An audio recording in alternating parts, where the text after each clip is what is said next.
Halo, salam sejahtera. Saya Tan Saiwa, peserta di bawah seliaan Dr. Zaidun Ghazali yang akan membentangkan kajian saya bertajuk kajian meta-analisis pembelajaran berasaskan komik dalam matematik. Di sini berada kantungan yang akan saya utarakan: abstrak, pengenalan, penyelesaian masalah, objektif kajian, soalan kajian, kajian literatur, kriteria inklusi, dapatan kajian dan kesimpulan. Okey, adalah aspek yang akan saya paparkan di sini ialah tentang komik merupakan karya seni yang paling tinggi ya. Kebanjiran pelajaran dan komik yang berkonsepkan infotainment di Malaysia memberi petunjuk bahawa masyarakat mula menerima komik sebagai sumber pengetahuan dan pendidikan. Walaupun begitu demikian, kajian terperinci berkenaan elemen pendidikan dalam media ini masih terhad. Pengajaran berasaskan komik dibikin dikatakan bukan saya dapat meningkatkan penguasaan dan pemahaman konsep matematik, malahan dapat meningkatkan minat dan pencapaian murid dalam matematik. Menyedari kepentingan itu, kajian ini adalah bertujuan untuk mengkaji pentingkatan fikir dalam meningkatkan pencapaian murid dalam subjek matematik. Tapi itu dikaji ialah pengaruh antara kesan pembelajaran asaskan komik terhadap pencapaian pelajar dalam subjek matematik berdasarkan bidang, reka bentuk kajian, peringkat pengajian, negara, model kajian, kemahiran digunakan dan instrumen kajian. Sebanyak 35 kajian dilakukan dari pada itu ada 800 sampel kajian antara tahun 2013 hingga tahun 2022. Dan data dianalisis dengan menggunakan kaedah pengiraan kesan saiz. Sebanyak 3 kesan saiz telah dikira. Hasil dapatan yang diperoleh ialah pada tahap sederhana tinggi iaitu positif 0.55. Antara 3 kesan saiz ini, 2 melibatkan strategi pembelajaran kognitif dan 1 gabungan strategi minat dan motivasi ya. Baik. Ini bahagian pengenalannya di mana Profesor Emerald Datuk Dr. Hassan Said dalam ucapannya di simposium kebangsaan sains matematika 2005 telah mengatakan bahawa sains dan matematik keras kepada penukaran ilmu dan teknologi baru dalam merealisasikan agenda negara ke arah IR keempat. Cabaran kepada pembentukan sebuah negara yang maju yang seperti yang dinyatakan dalam Wawasan 2020, reformasi tradisional 2050 dan Pelan Pembangunan Pendidikan Malaysia 2017 hingga 2025 memerlukan tenaga kerja yang berasaskan pendidikan sains dan matematik. Seorang cekal matematik boleh meningkatkan peluang dan pilihan ya, seperti yang dikatakan dalam tahun 2000 National Council for Teachers of Mathematics.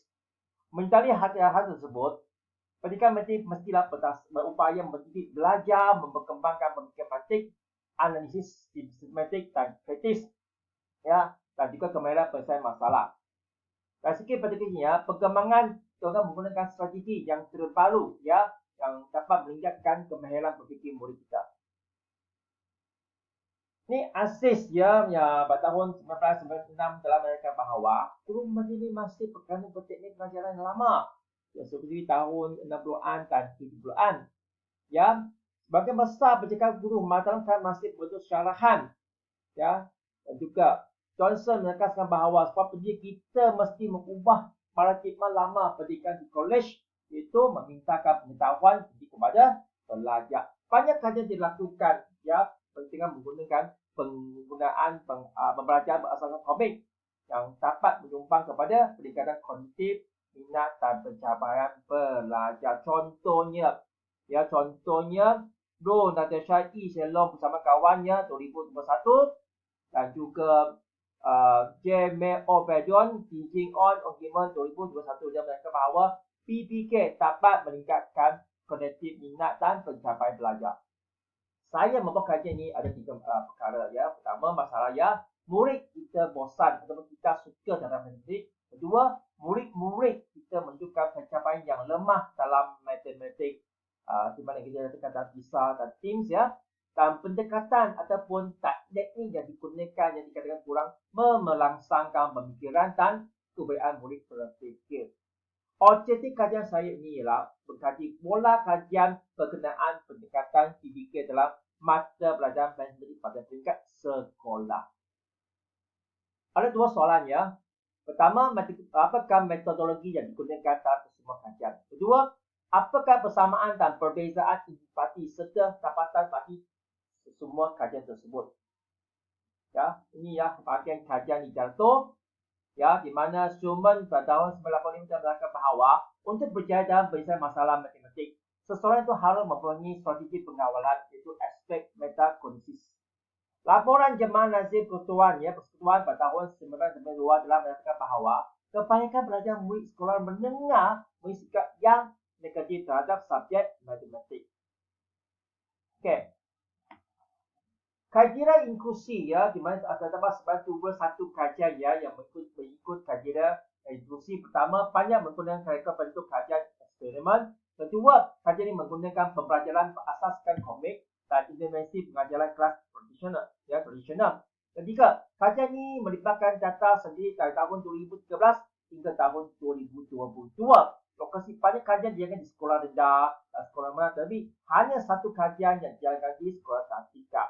Kita dapati lebih dari 45% kaedah menganalisis data adalah bentuk kuantitatif. Inilah cara saya membuat kajian. Banyak jurnal saya dah baca dan di situ saya akan sama ada pengkaji dari luar negara ataupun pengkaji dari dalam negara. Jadi saya buat satu jadual untuk membuat perbandingan. Dan ada setengah saya dapat keputusan yang ada kesan sains dari luar negara ya, dan dalam negara juga ada. Okey, dapat kajian ya. Pertama, hasil kajian menunjukkan bahawa memang terdapat hubungan yang signifikan adalah strategi pembelajaran PPK terhadap pencapaian pelajar. Kedua, setiap topik kajian dikaji didapati strategi pembelajaran PPK ya memberikan kesan sains yang positif. Contohnya, yang sekolah rendah memiliki kesan sains yang lebih tinggi berbanding sekolah menengah dan college. Tiga, dapatan kajian kualitatif juga menunjukkan PPK adalah penting dan membentuk pemahaman konsep serta memberikan pembelajaran lebih bermakna.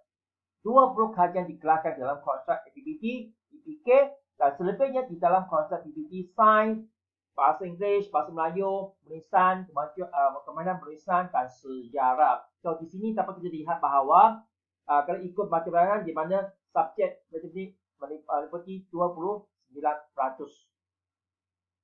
Kajian ini banyak melibatkan kajian kuasi eksperimen dan di sini dapat kita lihat bahawa kaedah menganalisis data berbentuk kuantitatif meliputi 46% dan selebihnya kualitatif dan gabungannya. Kajian-kajian tergolong dalam konstruk PPT, PPK bertujuan meningkatkan keberkesanan pendekatan PPK di sekolah dan aspek kosakata, bahasa Inggeris, penjualan perasaan, kemahiran menulis, kemahiran berkomunikasi, persepsi murid, guru, prestasi dan minat. Ya, di sini dapat kita lihat catatannya. Sebagai kesimpulannya, melalui operasi ini telah menentukan pola kajian terkini berkaitan PPK bagi subjek matematik pada peringkat sekolah rendah, sekolah menengah dan college. Mereka bentuk lebih kepada kuasi eksperimen, kajian sains dan kajian deskriptif merupakan kerangka bentuk kajian yang digunakan dalam kajian tersebut. Jadi, dari segi semua analisis tersebut, didapati bahawa PPK dapat meningkatkan pencapaian minat dan motivasi murid-murid. Sekian, terima kasih.